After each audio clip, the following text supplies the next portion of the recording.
Hey friends, it's Dr. Tracy, and this is Kingdom Recovery just for today. And we're pushing through some videos right now to help you wake up, to help you to shake yourself, to help you to be inspired to continue in your journey. I want to talk about journey today. I want to talk about the fact that everybody doesn't recover the same. Everybody's story isn't the same. Everybody's pain isn't the same. Everybody's weakness isn't the same. We're all made unique and we're all made different. And no matter if we're all female, we're still made different. No matter if we're male, we're still made different. Whether we're white, we're black, we're Asian, we're Indian, we're Arabian, we're Congolese. No matter where we're from, no matter what our nationality, no matter what our gender, no matter what our race, no matter what our ethnicity, we are still all, even within that species, unique. There's not one of us the same. Our tone of our voice isn't the same. Our fingerprint isn't the same. The amount of hairs on our head aren't the same. Getting off on some other things. But I just want to tell you something today. I want to tell you that you're worth it. I want to tell you that you need to be kind to yourself. I want to tell you that you're worth fighting for. I want to tell you that you have to make a decision to invest in yourself. You have to, sometimes in life, you have to put yourself first. Whether anybody likes it or not. Look, the whole world is going to be waiting tomorrow when you're done taking care of you. They're still going to be there. The problems are still going to be there. The issues of life are still going to be there. But you have to take time to become whole. You have to take time and set apart time to become your best self. And you can't give anything to other people when you're still broken. Broken people break people. Hurting people hurt people. People that are susceptible to their weaknesses will lead others into the same trap of weakness. They'll be vulnerable, and then they'll lead someone else into their own vulnerability. Prideful people will make other people proud. Look, you got to take time for you. You got to take time to find who you are. You got to take time to heal who you are. You got to take time to be the very best you can be.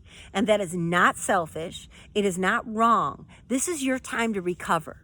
Whoever's listening to this video and drawn to Kingdom Recovery, it must be because this is your time to recover. Some of you need to recover from people who have sucked you dry. Some of you need to recover from people who've stolen from you, done wrong to you. Some of you need to recover from choices you made yourself. See, we're all different.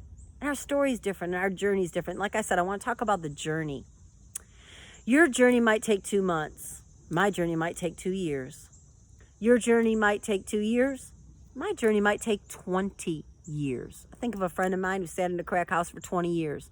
But you know what? The last 10, he's made up more time in that 10 years than other people have lived in the 20 years they've been living free.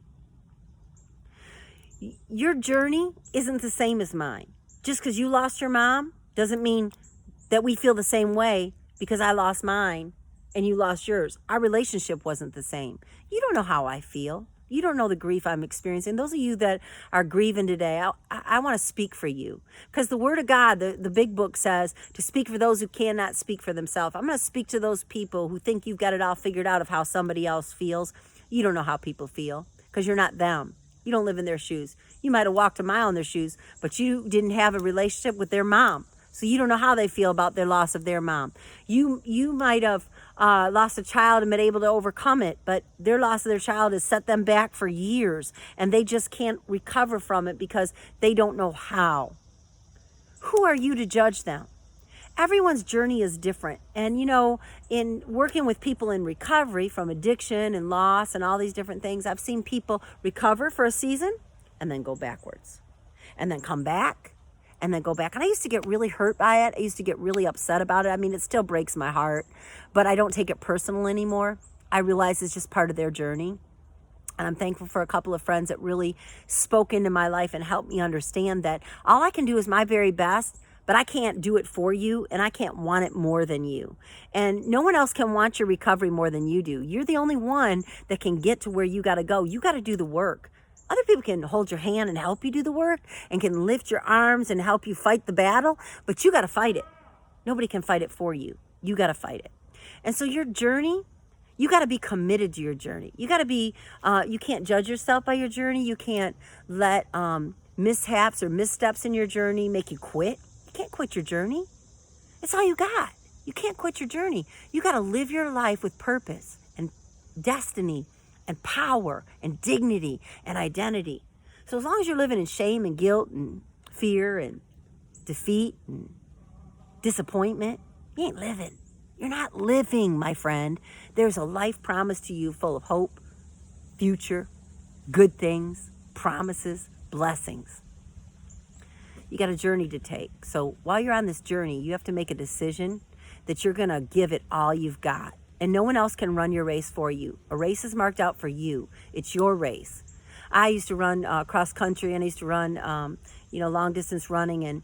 And what I learned from that is how to keep my mind strong, for one, and how to recognize that just because one person's running really fast in the beginning of the race, I got to keep my pace. So keep your pace in your recovery. Don't let other people dictate how you're supposed to recover. Don't let other people make the choices for you that you need to make. Like, here's an example. You might have a friend you go to and you talk to them and say, I'm thinking about leaving my marriage. They said, oh, you can't leave your marriage. Or they might say the opposite. Yeah, man, you need to leave the bum. And you go, well, Carol told me I need to leave the bum. So I'm packing up. I'm leaving. Well, you didn't make that choice because you chose to do it. So 3 months down the road, you're wondering why you left John. Or your life's a mess because you left because, Carol told me to. Well, Carol's not living it. She's not living the fact that you had to take half the income that you were living on. You had to deal with what's going to happen with the children. You had to deal with the shame and the humiliation that other people put you through. You had to deal with all of the consequences of that choice. I want to help you. In your journey, you're the only one that has to live the consequences of whatever choice you make. Now, I can tell you, and I can tell you what some of your choices and tell you to take the pros and cons, but you ultimately got to live with your decision. Nobody else has got to live with your decision.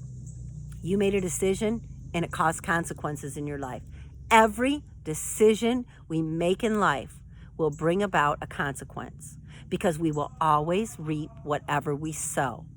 So I just want to leave you with that today. I want to tell you to embrace the process, enjoy your journey, and be true to your own self, true to your own journey. Don't make any life decisions based on what somebody else said. Know in your knower, know on the inside of you that the choice that you're making is for you, because what's for you is for you, and nobody can take it. No one can separate you from God's love. No one can stop the favor of God on your life. No one can take away from you anything that unless you allow them to. So don't let anybody take away the joy of your own journey or the fight that you have to fight. Because when you fight, you become stronger. When you go through adversity and you make decisions in your life instead of letting other people make your decisions, that's a lousy way to live, because then you have to live according to what other people think you should have and you should do. But when you make your own choices, you live with your own choices, and you count. See, the big book, the Bible, also says this, and I'll close with this.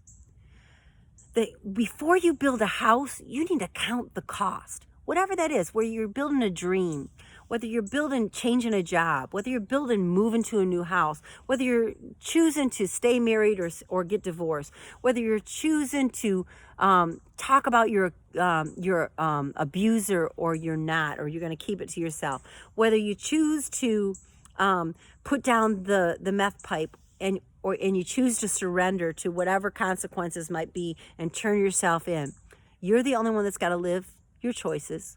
You're the only one that is going to see the end result of the choices you make. You have power today to make the right choices. And all I can do is encourage you to make them. But it's your journey. It's your race. Each of us has our own marked out, and each of us will give account of how we ran our race. Run your race well. Embrace your journey. Enjoy everything. Enjoy the hurts. Learn from them. Enjoy the mistakes. Learn from them. Enjoy the high times. Celebrate yourself. Celebrate your victories. Embrace your process. And humble yourself and allow yourself to be changed and transformed into the best you can be. I'm Dr. Tracy Lewis, and this is Kingdom Recovery just for today. You can and will recover if you choose to and you want to.